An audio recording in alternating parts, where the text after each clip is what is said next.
देवघर जइहा देवघर जइहा।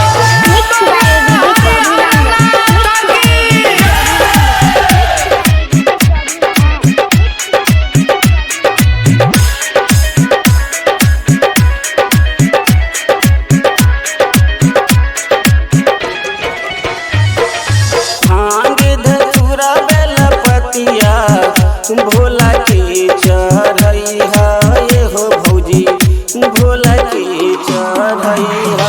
भांग धतूरा बेलपतिया भोला के चढ़ैहा ये हो भौजी भोला के चढ़ैहा। पाई जइब सुंदर लाला नावा पाई जइब सुंदर लाला नावा। देवघर जइहा ये हो भौजी देवघर जइहा। भांग धतूरा बेलपतिया भोला के चढ़ैहा ये हो भौजी भोला के चढ़ैहा। भांग धतूरा बेलपतिया भोला के चढ़ैहा ये हो भौजी भोला के चढ़ैहा। पाई जइबू सुंदर लाला नावा पाई जइबू सुंदर लाला नावा। देवघर जइहा ये हो भौजी देवघर जइहा देवघर जइहा देवघर जइहा।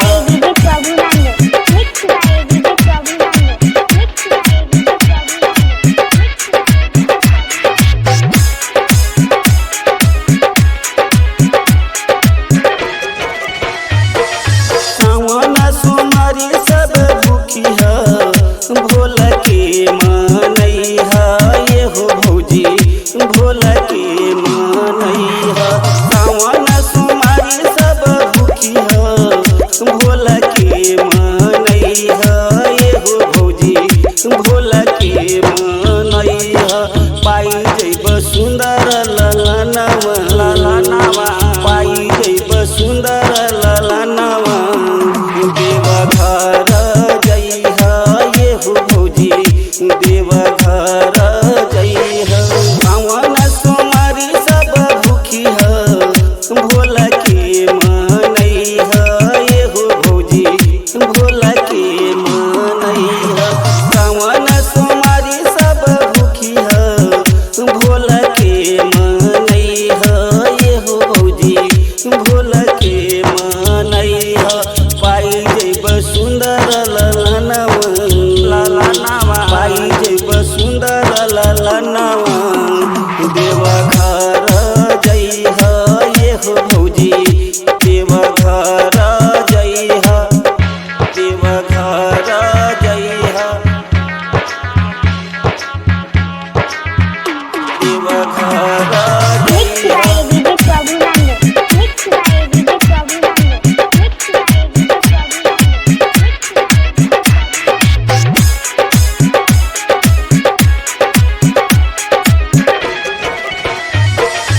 अजय देहाती संगे देवघर गोविंद के ले जइहा ये हो भौजी ज्योतिष के ले जइहा।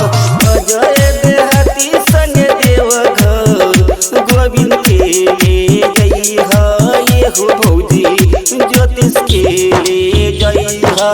पाई जइब गोदी में लाला नावा पाई जइब गोदी में लाला नावा। देवघर जइहा ये हो भौजी जलवा चढ़ैहा। सावन सोमवारी सब भूखिया भोला के मनैहा ये हो भौजी भोला के मनैहा। सावन सोमवारी सब भूखिया भोला के मनैहा ये हो भौजी भोला के मनैहा। पाई जइब गोदी में लाला नावा पाई जइब गोदी में लाला नावा। देवघर जइहा ये हो भौजी जलवा चढ़ैहा। Recording studio Vikram.